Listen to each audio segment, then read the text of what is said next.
sure. Apparently that's what we're going for today. It's fine. It's fine. I hope that the motorcyclist that just went by can be, it's. I didn't hear anything, so beautiful. you're all good. Beautiful, because I was like, we didn't hit the 1 minute mark. I have to beep myself out. I'm gonna be beep. How are you, my dear friend? You beautiful, I'm doing wonderful, perfect little soul. God, all right. Yeah, I'm fine. Yeah, You know, I'm good. just vibing. Not things haven't changed really, have they? Not really. I just heard that apparently in the UK they are keeping the lockdown until April. Is that correct? Not what the last I heard was that they're planning on starting to open schools from about March 8th. So, personally, I still think it's a bit too soon if you look at the numbers. They're still going down, but I feel like we should stay in for as long as we can and then maybe slowly come out of it because we don't want to do this again. Yep. I mean, to be honest, more and more of my friends are moving back to their home country from the UK. Like, I just had a talk with one of them, and they just now decided that it's not worth it to stay anymore. So, Man. fun times. Brexit! Fun times. Do you want to introduce our podcast now that we started let's do that before. We don't need to start this podcast off of me having a breakdown about the English government. So, hi everyone. Welcome to all the films we judged before. I'm Katie, and that is, as always, Lily Kay.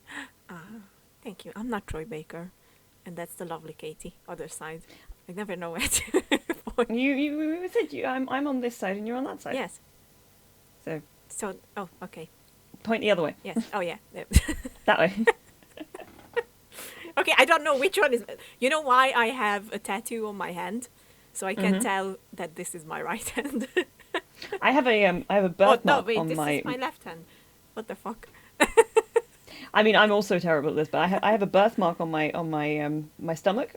Well, it's not really my stomach, but it's on my right side here. And when I was a kid, I used to, when I was trying to figure out my right and my left, I'd look down, despite the fact I couldn't see it, but I'd know that this was my right side, and I'd be like, that's right. Oh, gotcha. But I am so bad with that sort of thing. So I was in a driving lesson once, and we were at a turning, and he said, turn right, and I indicated, and he went, turn right, and I went, yeah, and he went, turn right, and I turned, and he was like, it was after I turned, I just went left. I was so sure in my head I was turning right. I think I learnt too much. In my head, like, I'm looking stage left and stage right. Yes. Oh my. So yeah. When somebody says left, I go that way because I think I'm looking at somebody going that way and they're going left. Yep. I know the feeling. It's like so. I've broken myself, basically. Yeah, it's confusing. Anyone who says otherwise, I don't believe you. I never trusted people who immediately know which one is which. It's like the Cheshire Slide comes on, they go slide to the left, and I go this way. And I'm like, that's right. Yep, that's me as well. Every time. Oh well. So I think I should go first with what did we watch last week, because I know what did you watch. So I watched a bunch of things, but one of the many things was yeah. You go. Yeah. Okay. So I watch many things as well, which is surprising because lately I found myself just playing games, which. I agree with that. Yeah, no, it goes happens. through phases of watching things or playing games or like reading a lot of books. Yeah. Haven't done a reading a lot of books thing in a while, but I should go back to doing that. Yeah, at some me point. too. I have a few books waiting for me here, and I'm like, so many books. So many books. Anyway, so I watched the new Korean film called Space Sweepers on Netflix. Oh, it's a film? Yes. I thought it was a series. No, it's a film, and it's. I know I am biased, but I don't care. It's oh my god. we just had the interview that's going out tomorrow. We are in the future again. No, we are in the past. Wait, what? Never mind. So we just talked to Ryan, We're ahead now. and I was when I was editing it, I noticed that I said it as well, that I would choose a Korean film lately over any American or any other film, and that's You still did say true. that. It's still true because pacing is In the 4 days since we recorded that podcast, nothing this changed. one thing has remained true. It was really good and very very surprising because I did not know that this was basically an international film. So they had like French actors Interesting. and British and whatever. And one of the main characters was played by Richard Armitage. Oh shit! I was so surprised when he showed up. I was like, what? Oh yeah, there he is. I loved it. It's like we've got a bit. There's like a lot of lovely Korean names, and right in the middle is Richard Armitage. And he's awesome. He's awesome as always. But everyone is awesome in this film, and I loved how they brought together the languages. They are basically using a translator on their ears, and that's how they explain that they can just talk to each other on their own language because they can understand each other, and I loved it. So that was really fun. And then our namesake's last episode arrived. To all the boys, always and forever. The final installment. The final installment, and I gotta say, I love these films, and I did not. It wasn't a disappointment. It was once again, just it was so good. I just had a good time with it. I'm not gonna lie. I really enjoyed it. It made me cry. It made me laugh. It was all the feels. And I once again I felt like that I was born in the wrong country. And Yeah. I would have needed this American sweetheart story that they have in this film. I will never get over the way Americans are like, I live in a small town, and then you see the small town, Oh, and it's fucking massive. it's massive, And I'm like, yeah. what do you think is a small town? Because that's not small.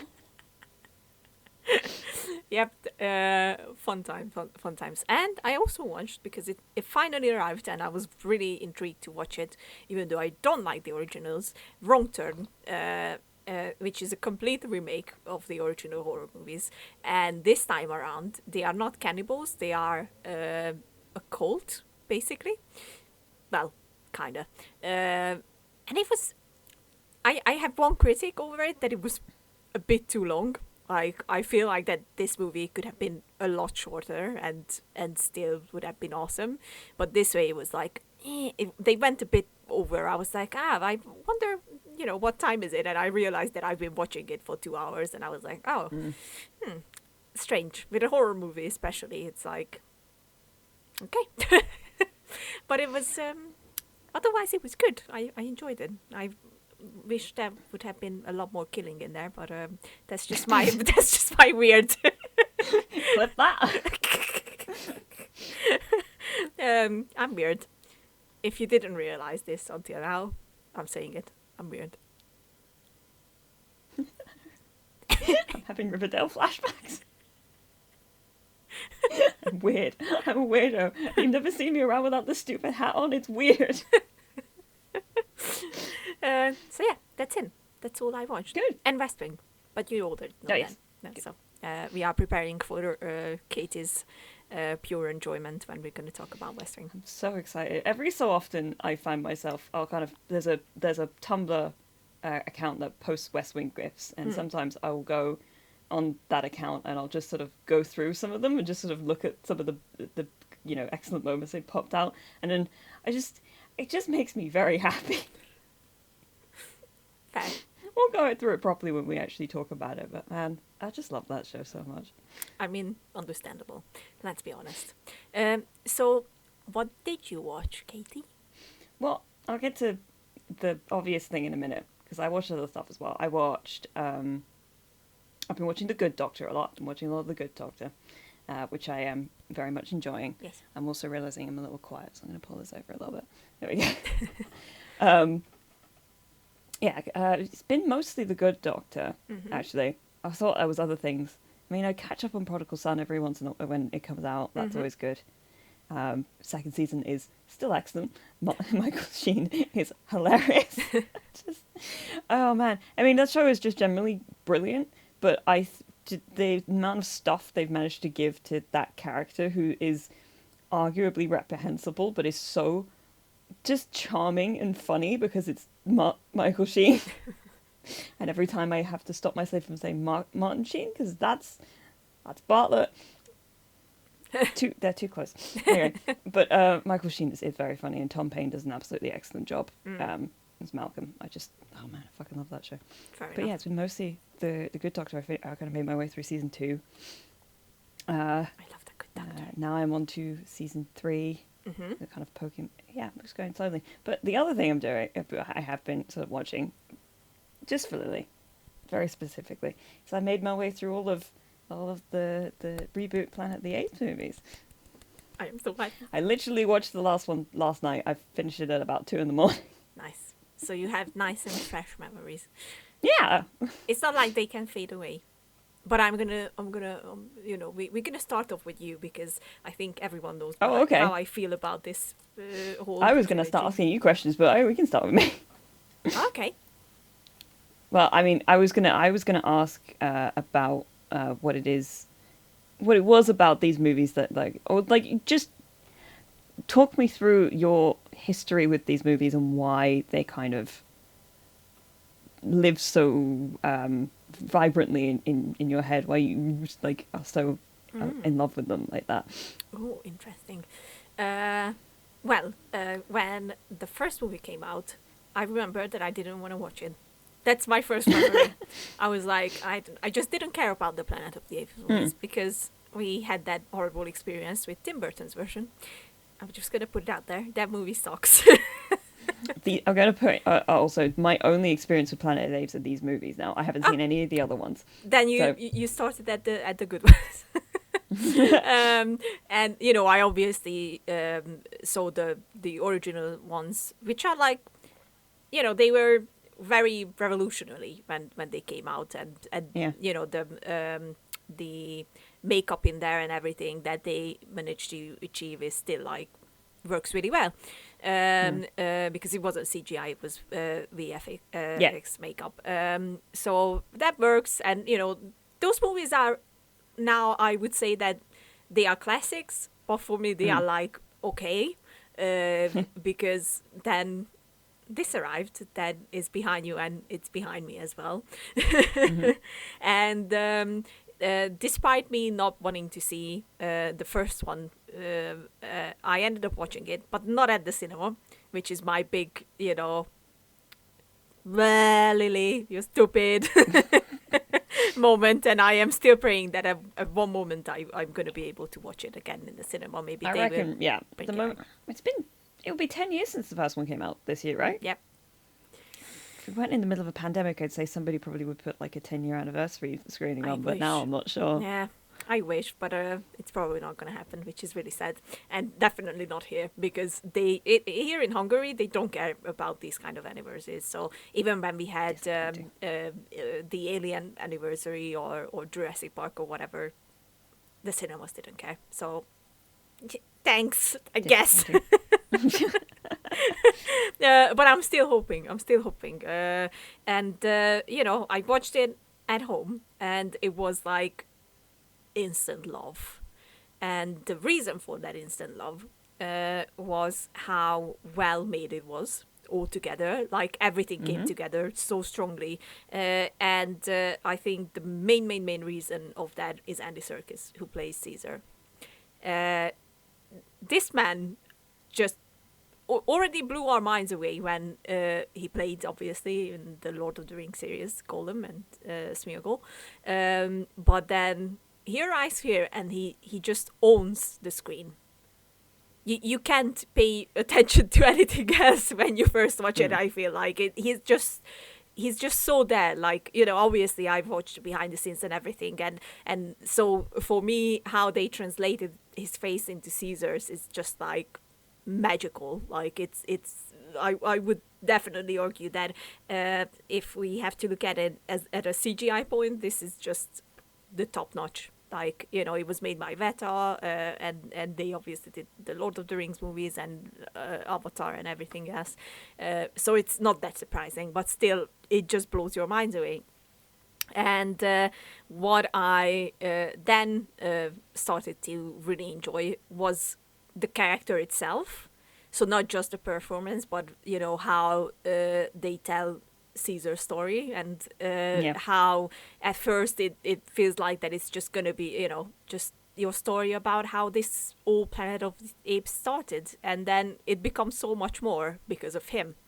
Because what he goes through in the first movie, and how he changes even in the first movie, and then that change just keeps on happening in Dawn and in War. And what I like about him so much is that he's obviously raised by a human, so I think for a long time he thinks of himself as human, and it's hard for him to accept that he's an ape and not one of the humans. There's a really good scene in the first one when they are leaving the park, and he asks about the color, like why do I have this on if I'm your family, and then obviously there's when he has to face the facts. And I think how they did all the transitions in how his character changed and still stayed the same, because at the end of the day he stayed this very positive character, who was a bit naive as well, I would say, 100%. And how his story went on, and how we got to know, therefore, the story of the Planet of the Apes was just beautifully and masterfully done in throughout all three movies. And it just became the perfect trilogy for me. Like, this is something I can literally, whenever I want, I can just take out and watch it. I don't have to have any special occasions or just, my yearly rewatch on it. If it's gonna go, if it's going on the TV, I'm gonna watch it on the TV. If I decide that I'm gonna watch it, I'm just gonna put it in and I'm gonna watch it. And I will sit down and I will actively watch it. So it's not like, nowadays you sit down, watch something, and you check your phone or do something else while you are watching the movie. It's not like that. I actively sit down and I am just concentrating on this movie. And each time I am just blown away by how well they built it up. And even I would say that a lot of people argued that the weakest point of these movies are the humans. But then I would like to say to those people that these movies are not about us. And it was never about us. It was about the apes. I think how they incorporated the human-ape relationship in these movies are actually perfectly done, for me, at least. Yeah. So, yeah. I mean, I never had any criticisms about that sort of thing. There were a few critics that said that, maybe I remember that Dawn of the Planet of the Apes got a critic that Gary Oldman's character wasn't too strongly written, and I was like, I would argue. I don't agree. He's not that. He's not really there to be. He's a narrative foil in that movie. He's not really much of like his own. It's the story is not at all about him, and he really is there to ensure certain things about the plot happen. Yes. But in a thematic sense as well, because I mean that movie is such a there are about 1,000 parallels you can draw between what's happening with them and what's happening with the apes, which is one of the things I did. I think I found Dawn one of the weaker parts. Like, not that any of it was bad. I should point out, I actually think these are all pretty spectacular. And I was sitting there, because I watched the first one and I watched the last one on my TV. I watched the one in the middle on my laptop because I thought I was going to be watching two that day. So I watched it at daytime and I watched it on my laptop. So maybe I didn't watch it in the best of, what's the word? Environments. That's the word I was looking for. But I had a point that I was going for, and I've lost where I started the point. Yeah, I mean, movies they're very good. No, that's where it is. The impression I got watching them was like these movies are like such epics that they really were built for cinemas, Like, even watching them, I was like, I can imagine sitting in a cinema and having this just sort of actually wash over me properly. Which made me kind of go, man, I really should have paid attention to these when they came out. Right. It was one of those. The first one came out in 2011. I was 14, 13, 14, 2011. Baby. So going it like and during that time, if I wanted to go to the cinema, I had to go with friends, or I'd have to convince my family to go. Yeah. And I just was. I mean, I'd never been particularly interested in Planet of the Apes, and I think these movies are like, unless you hear people talk about them and you just go, oh, they made like a bunch of reboot like Planet of the Apes movies. There's like somehow an assumption that they can't be good. At least that's what I had with it. Yeah. When I first heard about them coming out, I was like, and then people were like, no, these are really good movies. I'm like, okay. Sure. I feel you.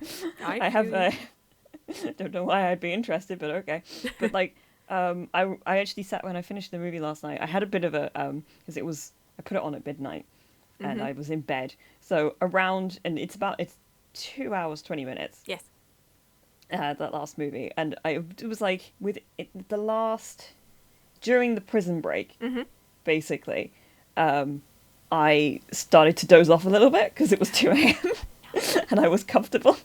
But I only dozed off like a little bit, and by the time I realised I was dozing off, I woke up, and it was the scene where he makes his way into the Colonel's place, and he finds him Bioshock Infinite. Yes.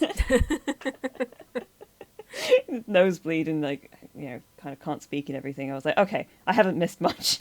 We're fine. It was like... But yeah, that was just anything. It was like watching the opening to Dawn was like, this hits different now. Yeah. So all of this, I'm like, this hits differently. It definitely does.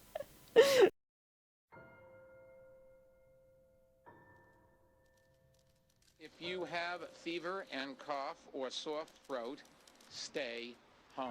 Oof. It's a punch in the guts. Like, oh. I was like listening to the new stuff, and it's just like, sounds like these people didn't stay indoors properly. It reminds me of something. Nobody's wearing their masks properly.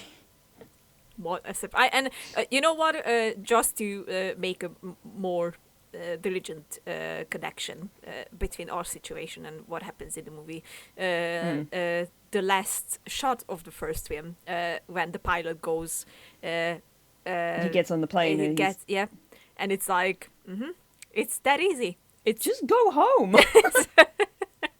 It's that easy to carry out these diseases, and you just need someone who travels a lot, catching it, and it's done, and you have a pandemic. And I like how smartly set up that was as well, though, because you have this just arsehole neighbor who's like there for like the whole movie, and then suddenly within the last couple of minutes you're like, oh, okay. Yep.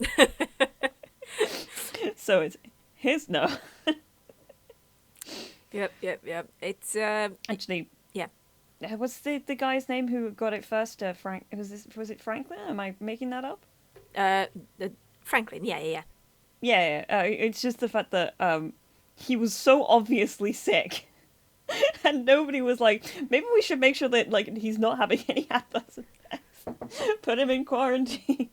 I think by that point it was like they just didn't care, maybe. But I feel like even that is something that I can imagine that happening. It's I know it sounds bad, but I guess I can understand. Maybe before I could understand that happening. Now, if somebody were like, yeah, and then he got sprayed with this toxin that nobody knew anything about, and then nobody did any checks to see what kind of effect it would have on him, I'd be like,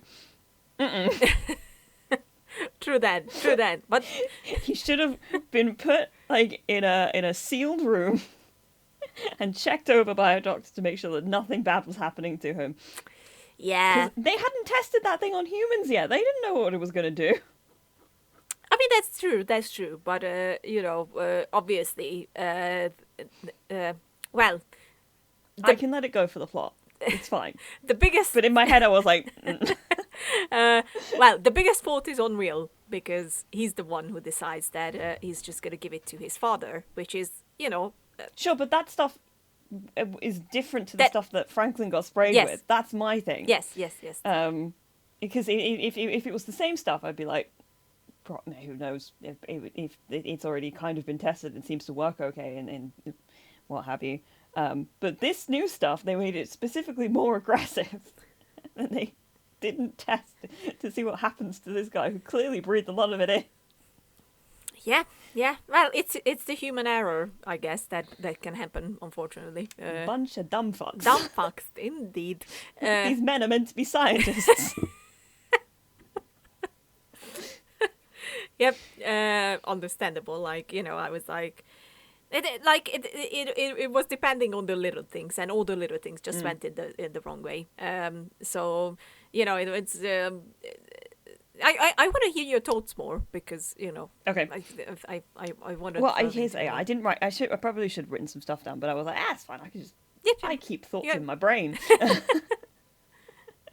I think the major thing I got from the first one watching it was that it felt like, I know you've said multiple times that you feel like it's like the three movies are a 3-act structure, and I can definitely see that now, especially with the first one where it felt like it was like an hour into the movie and I was like, I feel like we're still setting things up. This still feels like a setup. Like the whole thing feels like the beginning of something, which was a bit odd. Because it's not the sort of thing you kind of acclimatise to within a movie like that. The movie itself doesn't. I don't know if it actually has a traditional 3-act structure, because it really does feel like Act 1 for a long period, and then like the tiniest of Act 2s, and then Act 3 is like the whole thing at the end when they escape from the facility. Yeah. But it's like. The whole thing is excellent. I very much enjoyed the difference between the sort of movies that each of them were. Like, I felt like Dawn was much more of an actual war movie than War was, which I thought was interesting. Yeah. War was prison escape. That was a prison break movie, if anything. Yeah. Which layered in with also like this revenge like plot and everything and all that sort of stuff. I had so many dyspraxic sort of thoughts. Andy Serkis is just sort of, I don't think I know what Andy Serkis actually sounds like. That's the big thing. I was like, this is not what I think Andy Serkis sounds like, and it really fucks with me the entire time. I was like, that actually is what I couldn't picture that coming out of his actual mouth. But I mean, it works so well for the whole thing of Caesar. Yeah. And obviously the fucking special effect, all the CGI and everything in it is so stunning. It's stunning. And the physicality of all the actors playing the apes is a kind of above anything else. Did Andy Serkis get nominated for anything for this movie? No, not really. I think that is insane. It's insane, right? Right. Frankly. There was a campaign actually, especially when the third one came out, that they should nominate him for something, at least a nod or something, even if he doesn't win. And it didn't happen, and I'm like, why? Okay, they did nominate him for ACTA International Awards, which I don't really know, to be fair. I think it's Association of something. Academy of Science Fiction. A lot of Fiction. Critics Films Awards. Yeah. Saturn Award. He won that one as the best supporting actor, which is funny. Actor is the Australian Academy of Cinema and Television Arts. Apparently. Yeah, I mean... There are a few things here, but not Empire did the real work at nominating him for both Rise of the Planet Apes and War for the Planet Apes. Yes. Only nominated, though. I don't know who won, unfortunately. Yep. but it's still something. I to be fair, and I will stand by this until I die. He should have won an Oscar for the portrayal of Caesar. I mean, that last movie, like I went through last night after the film ended because I watched it on Amazon. Yeah. You know how Amazon has that X-ray feature where they show you a bunch of trivia. I paused the credits and I read through all of them. Some of them were like really interesting facts, and other ones were like, "This is the third movie in the reboot." And I'm like, "Yeah, got that. Thank you." Don't think that counts as trivia. There was some like really interesting things like this. I read a couple of quotes from Matt Reeves talking about how he was like, "This is a biblical epic," and I was like, "Yep, can see that." And just like there were things about it that I didn't quite pick up on. Like there were like so many like biblical references in like the whole Alpha to Omega thing, and the way that they were stringing up the apes was on those X crosses, Yeah. which apparently is also very much a biblical reference. Oh man, they're just, it's like so. It's been a while. I don't tend to watch big blockbustery movies. I mean, other than like the Marvel movies, but I feel like they have their own feel to them. Yeah. This had an entirely like blockbuster-esque feel that I seem to. The last time I felt that was actually seeing Jurassic World in the cinema. Mm-hmm. Which I would argue is not as good a movie, but it had the same like kind of large, like, this is a big movie and you're going to enjoy how much this is going to just sort of wash over you and be like epic. Like, I don't think I have been able to, you know, use the word epic for a movie in a long time, but all of them are kind of epics in their own right. Yeah. I think I liked the sort of quiet-ish nature of Rise the most. Okay. Actually, I mean, comparatively speaking to the other two, because they do just keep getting bigger. But I liked the sort of, I think it was afterwards when I finished watching Dawn that I was kind of like, there was something about the mood of Rise that had that, the sort of new things progressing into something, energy that the other two obviously kind of intrinsically can't have. I mean, they have like new, like Caesar goes through a lot. Yeah. This poor guy, this poor ape, like he loses like everybody. Like it was when, you know, watching the war last night and seeing, it was like, oh god, they actually just killed his wife and his child. That's cool. That scene, god damn it. But it's like, thinking about in the previous movie, he then also lost his like best friend because he went nuts and started trying to kill everybody. Yeah. Had to kill him. Yeah. And like, it's no wonder that he had started having like monkey PTSD in the last one. That, you know, see, that's where it becomes perfect to me, because in these movies everything has a consequence. Like, you know, you can follow it through how one event affects the other one, and I love that, you know. It is some spectacular storytelling. I will say that, and like, just very well put together. Yeah, and that's why I told you that as soon as they put Matt Reeves' name on Batman, which I didn't have any trust for it, I was like, oh, okay. Okay. Yeah, I'm like, I was already on board with that Batman movie just from the trailer, because I'm just interested. I mean, and the cast is great, and I really want to see a well done Riddler that doesn't make me want to throw myself off a bridge. Fair enough. I was kind of already on board, but now I'm like even more so. I'm like, okay, this guy can make such a, like, I think, because the part of the trivia that I read was that they had, when Matt Reeves was brought on for Dawn, they already had a release date, so they kind of had to rush production a bit. Like, rush. It's still like, yeah. Not that you can tell with any of the special effects or anything. But when they brought him back on to do War, they gave him like all the time that he needed to create just the narrative and everything. And like, despite the fact that Dawn is still like an excellent film, I think that comparatively you can kind of tell that there's. I think there's parts of the way that I feel like Dawn has moments where it feels like it almost drags out a little bit, or like it feels a little bit less tightly packed. But like, even saying that, that's like the bar is still up here, and it's like just a little bit like it's like even when it's not as good, it's still fucking excellent. Yeah. Yep.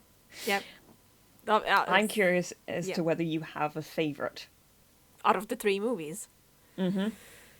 It's always hard because whenever I rewatch it changes. Until War came out, Dawn was my favorite. Because remember I told you that Dawn did something really smart when they did the I'm sorry, just hitting when they did the marketing campaign for it. So basically how Dawn was sold is that the whole war situation is started by men. And that was your impression when you went into the cinema, like, you know, it's going to be the humans' fault again, you know, we are starting again. And then when they turned that around in the movie and they realized that it's actually Koba and not the humans, you're like, what? I was genuinely like, what? Wait, hold on. And, you know, they have one of my favorite things in there is how after Caesar is getting shot and, you know, obviously they save him. He tells that he was blindly trusting Koba just because he was an ape. Yeah. And I think that is so important in that movie. And that shows that, you know, Caesar has still such a long way to go, even though, you know, he obviously built up a community and everything. But now if I really think about it, I would say that my favorite is War for the Planet of the Apes. It breaks my heart every time. I'm not gonna lie. It's still, even thinking about it is really hard because that's how close Caesar is to my heart. It's like, you know, they obviously made the choice, which I guess I think if you're talking about his death at the end of it, I think it's the perfect ending. Like it especially in a biblical movie like that. Yeah. You need to. He had to go through all of the sacrifice, and then he had to. It's like Tony Stark at the end of Endgame. He had to kind of go through and make all the sacrifices and get to a point where it was like he had to give everything to make sure that everybody else had a chance to exist the way they were meant to. Like that was always what Caesar was going for. He was giving everything he had until the end, where he had given everything and they had gotten like their new space and their new home, and so he could finally like rest properly.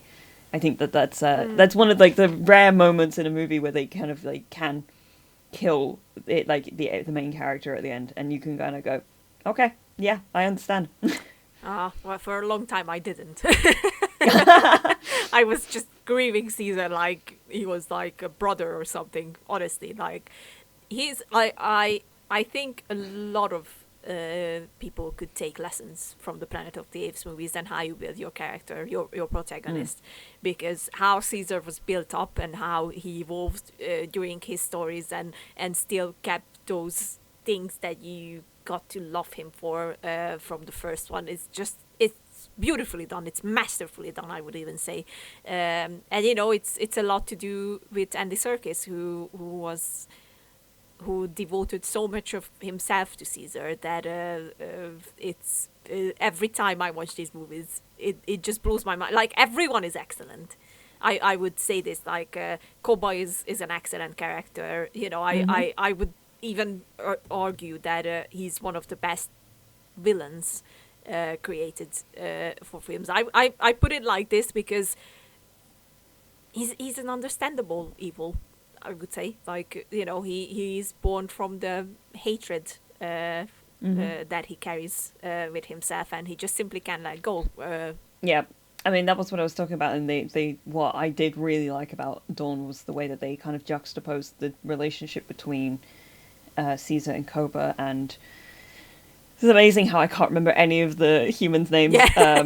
Malcolm? Malcolm, yeah. was Malcolm and whatever Gary Oldman's character was. Like, just that kind of, like, here you have a leader and their kind of trusted sort of second. Mm-hmm. And the one refuses to allow themselves to believe in, like, the totalitarian I like thought that, like, the other side is completely without nuance or redeeming qualities, and then you have the other that's so blinded by fear and or hatred. So, like, because I think the humans are much more blinded by the idea that these things could kind of overtake them, and Cobra is literally just like, look at what they did to me. They will pay for this. Which I liked that whole kind of narrative setup that you have these two sides and they're like pretty much going through the exact same thing. It's all about like miscommunication and all that sort of stuff. There was a point I had before that. Okay, I'm gonna go a bit off topic. Okay. Well, I'm staying on topic, but I'm gonna move on to a different point.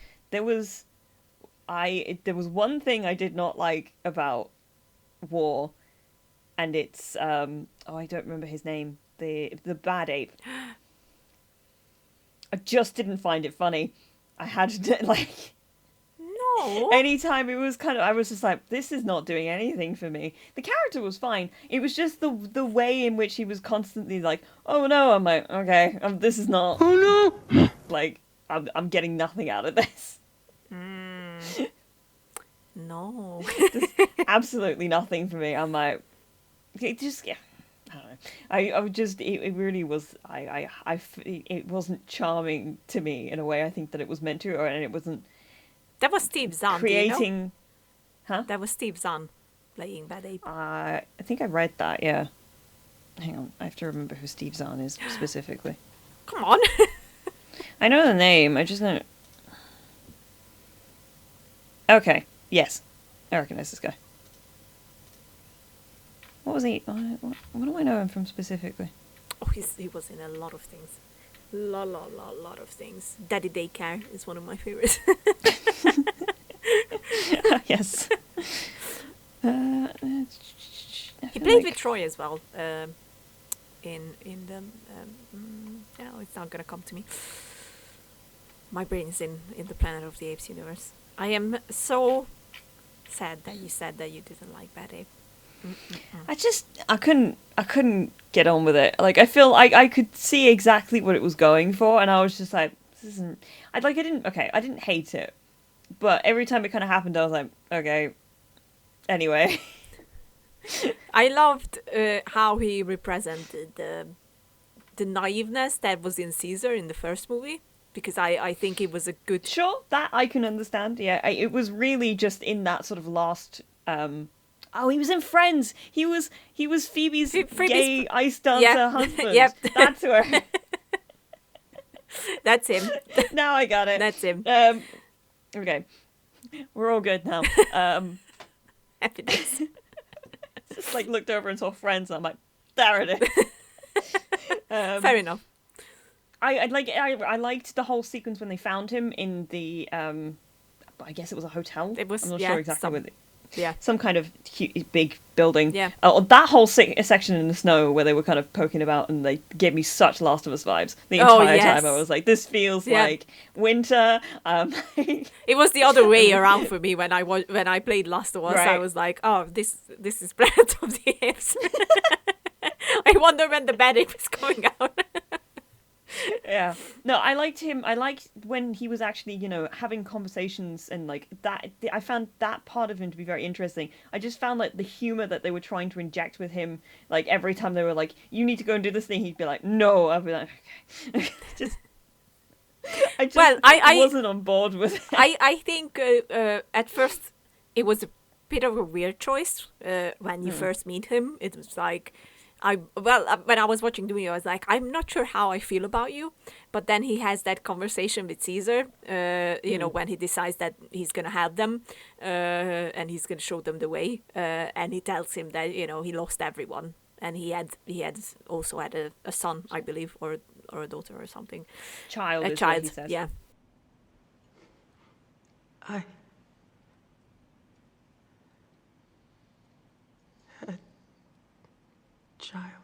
and you know, that was like he's in there as like a more of a serious character, but I think he chooses to be a bit more naive, I would say, like a bit and I mean, his fear of everything is understandable. Like the things that he went through is I would say it's like, for him it's a coping mechanism, being like a bit all over the place. Like he would want to have, but he does, and that's when he became a good character for me. At that scene, I was like, oh, okay. Like I said, I really liked that whole sequence, and I liked him there. It was just during the prison escape, when like every time they were trying to get him to do something, he was it felt, I think what it was, that they'd already set him up to be kind of have this interesting stuff behind him, that it almost felt like he was then relegated to being this like moment, just this weird sort of supposed comic relief, a comic relief none of the other movies have had either, and nor did I think they needed. So it was, I don't know, it just didn't quite work for me. I will tell you one other thing. Didn't realize that Maurice was a male orangutan until the last movie. And I think it's because in the first movie I looked up and saw that he was played by, and I can't remember her name, spectacular actress. I think it's like Karen Conoval. Yes. And I just assumed, and I think it has that kind of I felt like, at least within the first couple of movies, I was almost like, oh, this feels like a very maternal figure, right? Yeah. And then it was in the last movie, I was suddenly looking at him again, and I was like, is he a boy? I had to look it up. I was like, to be fair, I think that was a confusion for me as well. But I think he has like this one line in the second movie where he only says "run," after Caesar falls, and Koba finds the machine gun, and he says that the humans killed Caesar. And then Maurice just turns to them and says "run," and it's a really low, very manly voice, and I'm like, I still don't think I realized it was literally in watching the last movie. I suddenly was looking at Maurice kind of more in a like really kind of studying the design of the character, and I was like, oh, hang on, is that a male orangutan? Fair enough. I would say that the one character that She's great though, I love her. Oh yeah, 100%. The one character that I wasn't on board with up until the movie ended, which sounds really weird, was the little girl in the third movie. Right, I did a looking up after while I was watching the like every so often I was like, a lot of this feels like a direct setup for the original Planet of the Apes. Yes. Because I'm not particularly interested in. I mean, I'm a little more interested in the idea of watching them, but like not to the point where I'm going to go out of my way and do it. So I read the plot on Wikipedia, because I already knew the twist at the end of the movie anyway, which is one of the many reasons why I never went out of my way to go and watch it, because I think that was one of those like great movie twists sort of things. But it was like, I already know what was kind of going on. But I was like, oh, there's so much of this movie is directly to set up what actually happened in the original Planet of the Apes. Yeah. Yeah. So I was, when I was going through, I was like, oh, okay, so she's very specifically a character that is in this movie. I understand now. Yeah. I think what they also did with her is she is the one who's giving Caesar hope in a way. Like, there are still good people out there, even though he's marching against Woody Harrelson's amazing performance from Woody Harrelson. I'm just going to put this out there. Batshit sort of. Just unreal. I love that man. I always loved him. He's pretty great.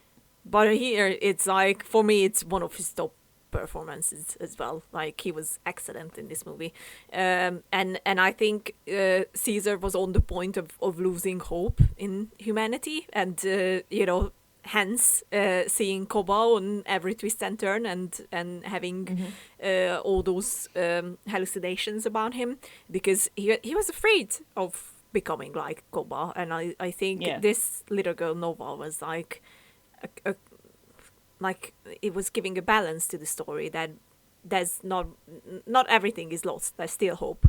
And I said this once and I will say it again.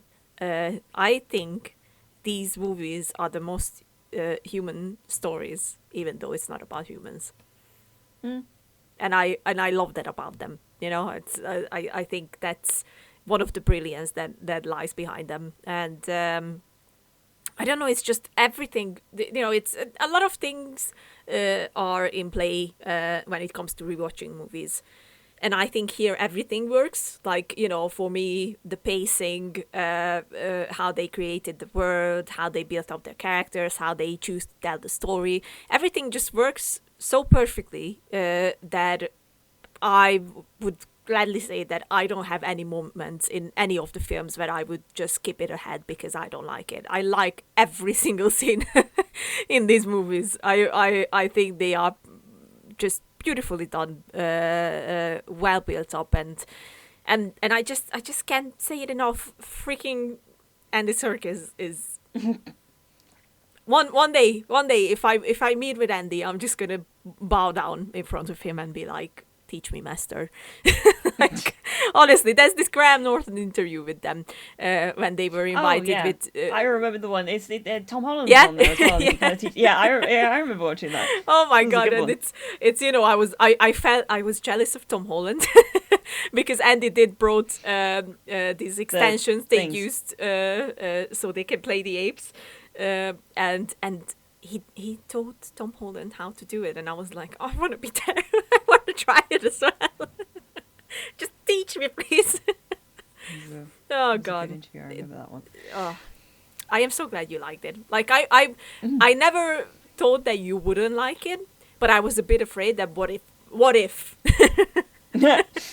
what if for some reason you're gonna be like, yeah, these movies were shit, and then I would cry and it'd be like a mess.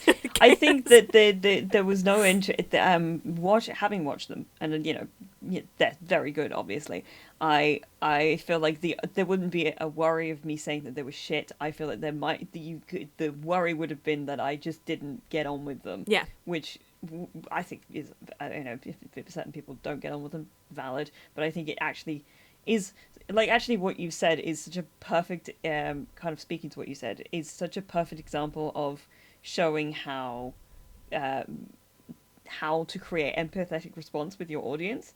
Because it's like, we have the ability to, as long as you frame your narrative correctly, we have the ability to empathetically respond with whatever is sort of put in front of us. There's a movie about a tire. Yes. Like that exists. It's about a tire going across, I think, America, and the tire, they've given the tire character, and we have the ability to empathetically respond and like feel for a tire. Everything these movies does to set up character within these apes is such a, testament to excellent character building, and also just incredible direction on the front of all of the movies. I don't remember who directed the first one, which you probably know, don't you? Not on the top of my head. I for a long time I was in the belief that it was Matt Reeves, and then only later and I realized that it wasn't Matt Reeves, it was Rupert Wyatt. There you go. Rupert Wyatt. And I was surprised by that. I was convinced that it was Matt Reeves. I'm not gonna lie. I was convinced. I was like, oh wait, what?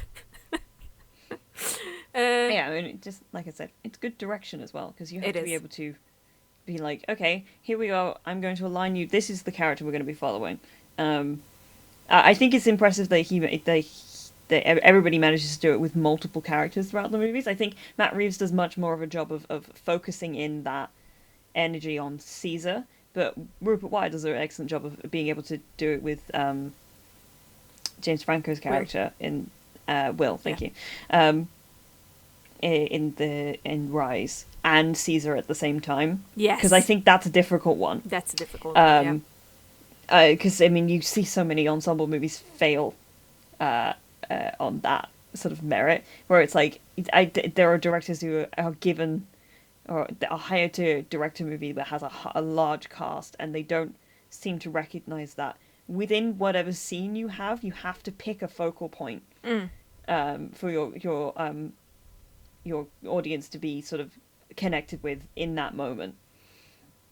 Otherwise, you're going to completely alienate your audience. I believe that's one of the many reasons why Suicide Squad failed quite as much as it did, is because it didn't pick one character to kind of have an arc for you to follow. Yeah.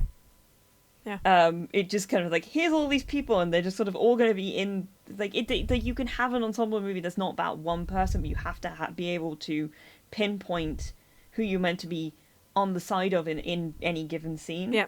And it's one of the many, many reasons why I love considering empathetic response and like alignment in movies. Like, after learning about it in film studies, it's like my favorite thing. I like reading movies that way, being like, who does the filmmaker want me to be on the side of in this scene, and do I think that I'm actually on that side because of, you know, whatever stuff I've got going on, or am I on the opposite person's side, despite the fact that the filmmaker is kind of presenting me with the idea that this might be the moral that they're trying to put forward. I just find it fascinating. I think these movies do that spectacularly well. Yes. Yeah. I think that's what they did excellently in Dawn. Where, you know, when I first saw it, I was like, fuck you, Koba, I hate you, you fucking idiot, blah, blah, blah. All that horrible stuff. And then I watched it again, obviously. And I was like, yeah, there's much more to Koba as well than you know. First you're just like a bit... Koba. Huh? Is like really familiar, and I meant to look him up. Toby Cabell. Oh, Toby, yeah. Oh, come on. What I find amazing is that... Oh, right, that's right. He was in Black Mirror. What I find amazing is that you look at him and you're like, I can see him in his face. Yeah. Like, I mean, I can't really see Andy Serkis in really? Caesar, because I think Caesar is like... maybe it's just because I don't know Andy Serkis' face Fair. that well. Fair enough. But it's like, I very much see Toby Cabell's face in Koba, where I don't know, maybe it's something about the way that it moves or what have you, but like, or like the physicality of his face, that I'm like, I can very decidedly see that in him. I think Andy Serkis is just so much of a chameleon for these sorts of things. That's very true. I'm not even gonna argue. That's right. I can. I would definitely say that if you feel up to it, then watch the behind the scenes, because you know, after you watch that, you're gonna be able to see Andy in probably, Caesar. Yeah. But I think what I would also say is that my most hated character out of all three is that fucking guy who shot Caesar, because he's the same guy who we meet at the beginning, and Caesar let him go.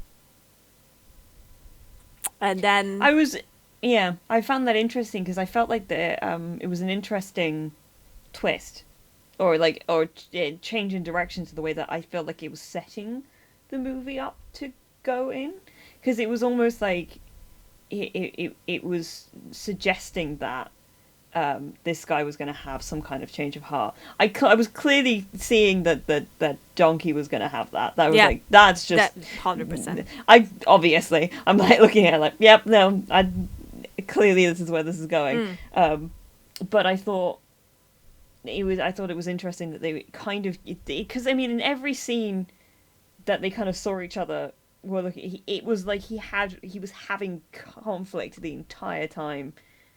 And fear won. disappointing. Very disappointing. I really did get it. Did get me. I was very confused. That moment where he blew up, because Oh, I love that scene. like it wasn't until like, I mean, obviously it reveals that it was Donkey, and then that was kind of his like redemptive act before. But it was like, but because there was already a war happening around them, I thought that somehow some kind of projectile had just managed to make it over the wall and hit him perfectly. And I was like, okay. So, you're stretching my limits of you know. Yeah, I think even that was one, like you know, it was his descent into fear and giving into the fear that, you know, this is what they told me, I should hate apes and therefore I should you know, kill Caesar. And then right afterwards we got the redemption for Donkey, which was also, that scene made me so sad for all those reasons. But you know, I think these tiny things in there, this just shows how perfectly built up it is. Also, I will always be salty that, well, it's kind of obvious that probably James Franco's character died from the virus as well. Yeah, that's the only thing that it was kind of, they did that with both those movies, where it was kind of like, don't know what happened to him, I guess he's dead. Yeah. Same thing for Malcolm, because you don't ever hear about him again. So you kind of go, okay, I guess they're gone. With Malcolm, it's just like, you know, they either got away in time or who knows, God knows. But I was salty because of Will, because off into the dark. I think with Will, he was a more important character than to have just that one scene where Caesar remembers him. And he was obviously an important father figure for Caesar, and that's why I that was the only thing I was salty about during these 3 movies. Like, what the fuck happened to Will? Like, I was even expecting like maybe a scene that even if he's dead, that he would have left behind a message to Caesar or something. Yeah, I feel like that might have been a bit much. Not for me, personally. I feel like no, I think that could have taken it a step too. I'm not against. I'm with you in that I feel like there should have been maybe some kind of explanation as to what happened to him. Yeah. But I feel like it might have gone for like a bit too much of like a sentimental step if they've been like, and look, he left behind this letter just for you. That's for my emotional heart. Yeah, that's for my emotional heart. I would have been on board with that, even if it's cheesy as fuck. I just, you know, that's the sort of thing that happens in fan fiction. It's not the. I know. Okay. Burn. That's the sort of fun you can have for yourself. You can write that letter. You can come up with what he would say. I can, and I will. I don't know why I didn't do it. Also, if you can see it, that brown book there, that's Caesar's story written by Morris. And I found this gem by accident. I didn't even know that this book was existing, and I read it, and it made me cry. So I highly recommend it. we will put it in the description. Okay, I was going to say, I can't guarantee I'm ever going to do that, but like, okay. Fair deal. But I still recommend it because it's actually very well written, and it's interesting to see it from Maurice's point of view. You know, the events and everything. I liked Maurice a lot. Yeah, Maurice was great. I was so worried when he got shot in the second one. I was like, oh, my heart, I can't take this anymore. But yeah, so I think to sum it up, we could say that you definitely enjoyed them. Movie's good. Excellent. Well, how many stars would you give to this trilogy? Oh God, that's a interesting question. Because I'm like, I think I'll put it this way. I think technically it's definitely, these are 5-star movies. Emotionally, I think I'd go for 4 stars. I don't know if I would have I don't know if I'm into them in the sort of emotionally connected way that you are. And I don't think that's at all the fault of the movie. I think that's just a me thing. I think, but like I said, technically speaking, in terms of like just the ability to create narrative and like successfully pull off everything that happens in them, yeah, they're pretty fucking spectacular. Fair deal. It's a 5 for me. I know. It's the perfect trilogy for me. I said it once, I will say it forever and ever. So, yeah. Fun times. I love that we finally were able to do this conversation. So I am thankful for you. Thank you for watching these movies.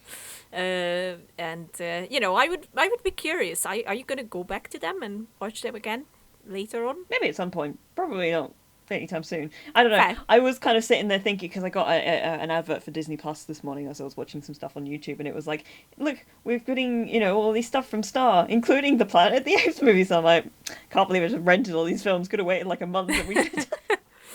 Well, to be fair, it's important because Disney is... well, we don't know yet if it's going to be another remake of the Planet of the Apes movies, or if they're going to go with the same storyline that was set up in here. But I feel like I saw one of the things that was suggested in the trivia was that they'd put forward a fourth, supposedly. Something is definitely coming that is Planet of the Apes related. We don't know what it is yet. I am definitely excited to see, but I am also afraid because I don't know how much Andy is going to be involved in them.